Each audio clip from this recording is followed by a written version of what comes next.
Hi everybody and welcome to another part of Tips and Tricks series, where we share with you some recommendations on how to use Flexmonster efficiently. This time we will talk about cells customizations. Let's imagine we want to hide all the values on the grid but leave the totals as is. Let's start from creating a customizeCell function that will check if the cell is not a total.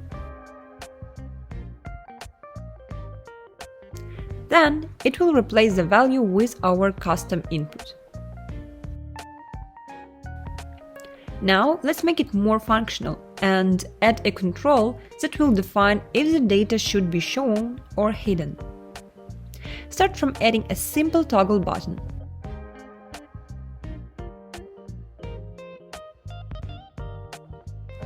It's not working yet, so let's add the logic to the control.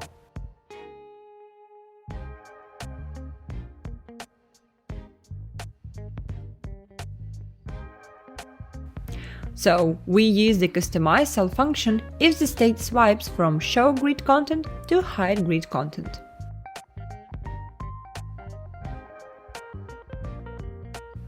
And as simple as that, we gain control over our data visibility. Hope you like this little trick, have a nice day and see you in the next videos.